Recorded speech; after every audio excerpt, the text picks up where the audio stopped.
En momentos en que se abre o parece abrirse espacio, una nueva tregua, un alto al fuego entre el gobierno de Israel y en la Franja de Gaza, se están conociendo datos aterradores sobre estos 8 meses de guerra.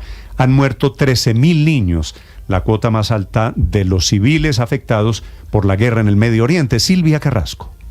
Sí, Néstor, y los datos, la verdad es que te ponen la piel de gallina. Ocurre que los niños que han muerto en Gaza, dicho Naciones Unidas, son más que lo que se suman de niños muertos en guerras de todo el mundo en los últimos 4 años. Pero además, los que están sobreviviendo son niños que están pasando hambre, que están lisiados, muchos de ellos amputados, pero también niños que han quedado huérfanos o que ya no tienen escuela ni casa donde volver. Preocupa, por ejemplo, informes de los servicios de inteligencia de los Estados Unidos que dicen que en todo este tiempo, en los 8 meses de guerra, no ha terminado jamás de reclutar gente, que sigue creciendo el número de combatientes, y lo que se piensa es que son estos niños que han quedado huérfanos los que se están incorporando a esas filas. De hecho, Naciones Unidas el viernes pasado hizo una cosa que hasta ahora no había hecho y que llamó mucho la atención, y es que incorporó a Israel en la lista de países que violan de manera muy grave los derechos de los niños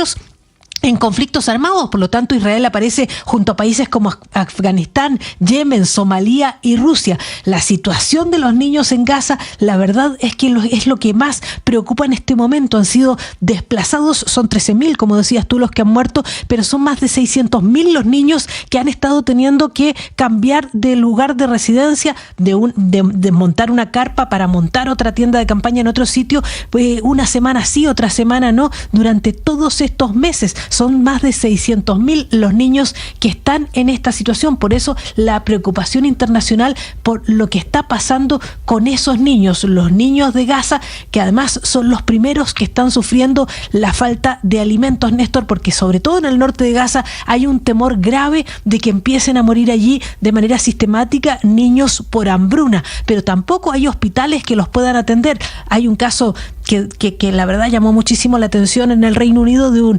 niño que sufrió la amputación, perdió a sus 2 padres, los llevaron al Reino Unido para poder mejorarlo, pero luego lo tuvieron que devolver a Gaza con los parientes que tenía supervivientes, que eran unos abuelos, o sea, situaciones absolutamente incomprensibles que pueda atravesar un niño en una situación de guerra, Néstor. 13.000 niños es como si se hubiera desaparecido un pueblo solamente habitado por niños.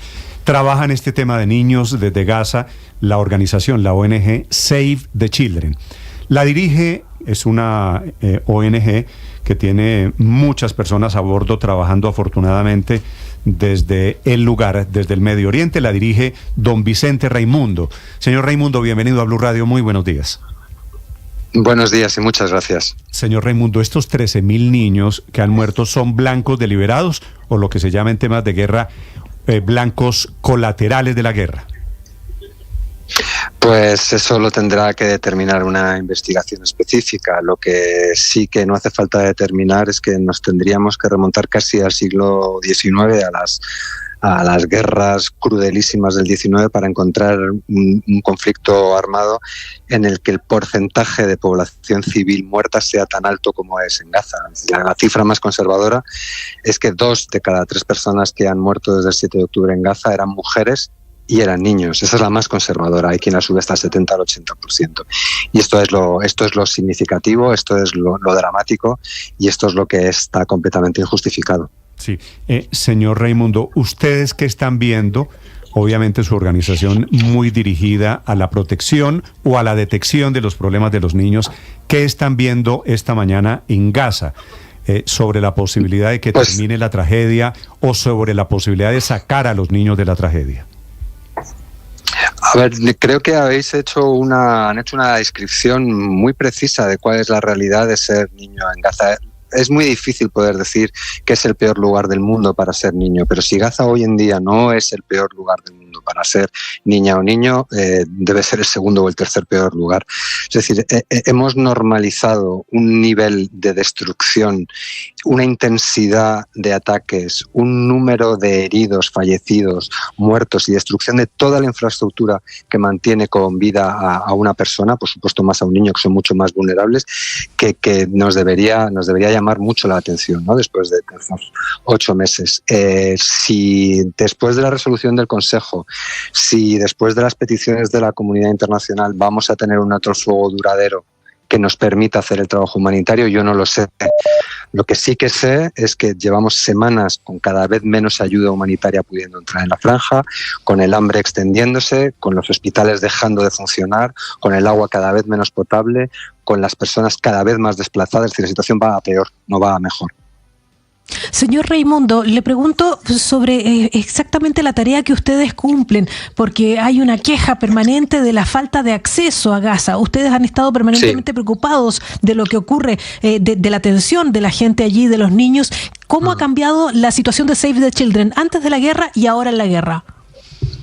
Nosotros Save the Children lleva trabajando desde el año 53 en Gaza, o sea que tenemos un poco de perspectiva para poder ver cómo ha evolucionado la situación. Antes del 7 de octubre existía una población que era altamente dependiente, un 80%, altamente dependiente de asistencia humanitaria internacional, y esta asistencia la gestionaba y la manejaba sobre todo las Naciones Unidas. Bueno, después del 7 de octubre ese orden, por muy inestable o precario que fuera, ese orden desaparece. Y lo que vemos es que si entraban antes una media de 500 camiones al día en Gaza, en los últimos días no han entrado ni 100. ¿Qué es lo que estamos viendo? Pues una barbarie y unas condiciones de vida y de cotidianidad para niñas y niños, y por supuesto también para adultos, que son absolutamente inaceptables. Y lo trágico, lo que estamos viendo que es absolutamente trágico, es que si mañana por la mañana o esta misma tarde nosotros, las Naciones Unidas, la familia de la Cruz Roja, tuviera un acceso sin restricciones y seguro y duradero a las niñas y niños de Gaza y toda la población, estaríamos en condiciones de salvar miles de vidas ahora mismo. Es decir, señor, si esas vidas nos están salvando, si esa dignidad nos está protegiendo, es porque no nos dejan hacer nuestro trabajo. Sí, señor Raimundo, ¿cómo están haciendo con insumos médicos? Digo, para atender a niños, adultos, ancianos que resultan víctimas de los artefactos explosivos, ¿cómo están haciendo para manejar, para poder distribuir los insumos médicos para todos? En estos momentos los insumos médicos no están entrando prácticamente en Gaza y se están haciendo intervenciones quirúrgicas sin anestesia. Las mujeres que dan a luz se les permite dar a luz en un hospital, pero según dan a luz se las manda de vuelta a su casa. Es decir, se está haciendo lo que se llama medicina y cirugía de guerra con los medios más precarios que jamás ha tenido una guerra en los últimos años. Y no nos olvidemos de las personas que dan enfermos crónicos. El diabético no puede estar con su insulina, los neonatos no pueden estar en una incubadora. Es decir, hay muchísimas muertes colaterales que se producen por esta alteración tan exagerada y tan brutal del sistema sanitario, la destrucción absoluta y sistemática. Señor Raimundo, hace unos días usted dijo una aseveración tremendamente drástica. Dijo, nacer hoy en Gaza es nacer muerto. Eso yo quisiera que lo explique en términos de ¿no hay esperanza de vida? ¿Así de radical quiere usted decirlo?